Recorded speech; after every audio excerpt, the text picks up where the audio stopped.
Then he found himself talking to Dr. Helmholtz, trying to explain reason when there was none. So he tried to make this old professor experience this sense of not knowing, but understanding his true self, this illusion of reality. Of course, the old man couldn't grasp even the tiniest thread of understanding. Well, it wasn't his fault. He was only human, with a basic human understanding of living and dying, existing, but there was so much more to it than that. Being inside the ship had altered Mulder's perception by completely eliminating any concept of reality, and oh, the peace he'd found from that. So why had he been returned, and what exactly was this accident he was supposed to have had? Now here in the world was the doctor he felt he could ask, and he knew it wasn't Helmholtz. Though in a sense it wasn't Mulder either. Both were fancies trapped in time, trapped in the pages of a story not of their making, and which was about to take a drastic turn. "All options open," yelled the doctor as he and Rose stepped out of the TARDIS into the void, which in this case lay like a timeless interval of nothingness between one side of the street and the other. At that very moment Mulder stepped into it as well, but it was not totally alien. Being inside the void ship had prepared him for such an occasion. Here, if anywhere, lay that potential for peace, a peace beyond all understanding. Yet even now something niggled. For a moment the mist cleared between them, and here was someone who might know the answer. "So ask," said the doctor, as if reading his thoughts. "Tell me, is all this real, or am I dreaming?" "Ah, I reckon that's what it might be. I asked it myself once. The answer is neither. You see, it's being that is dreaming. To be or not to be. You, Mulder, are part of the dream, as are Rose and I. We are such stuff as cut the Shakespeare crap, it doesn't help. Being inside the void ship, a being that's doing the dreaming, being you, being me. What the hell is all this being stuff? Look, being me is I. It isn't you or anyone else, and it sure isn't a figment, got it? Got it. Just like the characters in my own dreams aren't each other either. But strictly speaking, are they themselves come to that? I mean, without me dreaming them, they're, well, nothing." "I take your point," Mulder said. "We imagine them into being. They're purely our creations, aspects of ourselves. But we have minds of our own." "So do the characters in your dreams always do what you want, or do they sometimes have minds of their own?" the doctor asked him. "Come on, all this dreaming stuff just doesn't make sense." "When did dreams ever make sense? Suppose I were to suggest that at this very moment we three not only exist as ourselves, but also in the imagination of someone else. Someone reading the very words we speak, without which the words remain unspoken. What would you say?"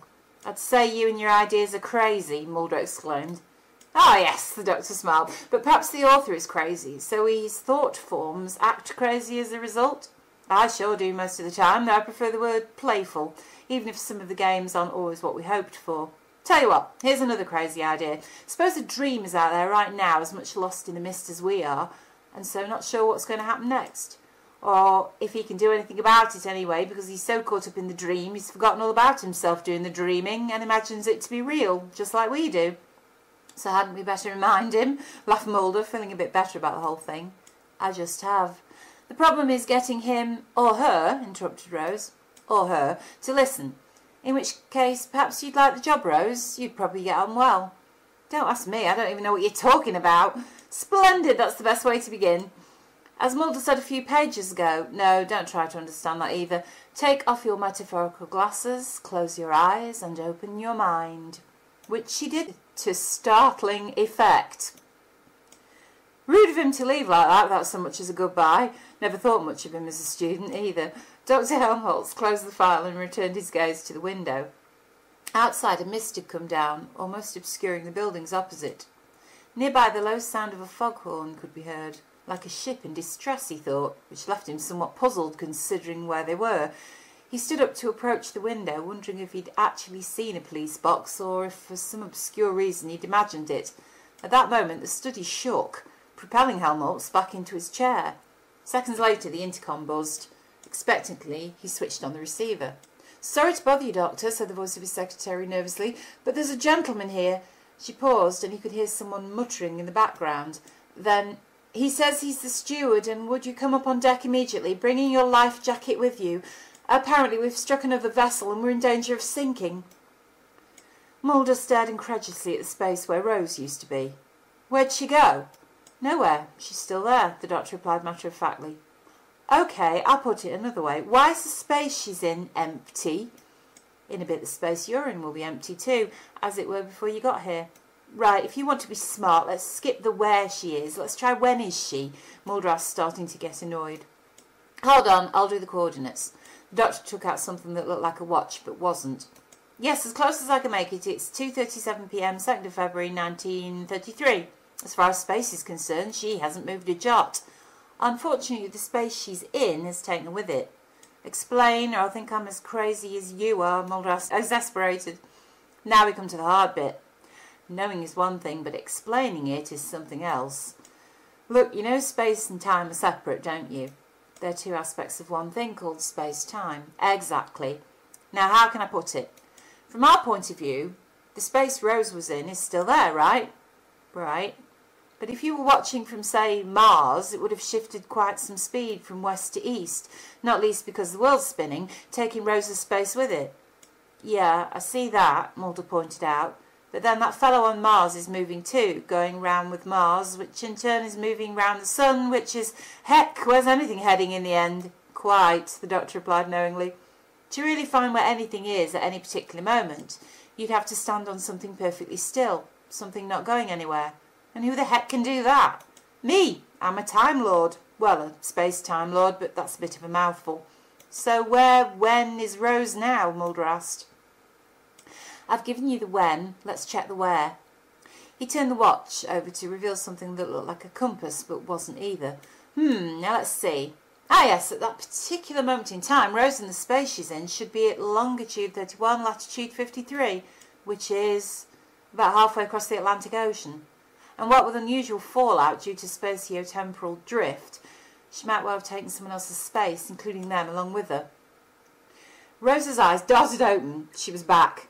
What the heck was I dreaming? The doctor smiled at her. What did you see? Sorry, still a bit dazed, having trouble remembering. There was this old man wearing a life jacket on the deck of a ship, mumbling about his office sinking and police boxes and things. She looked across at the stranger who joined them.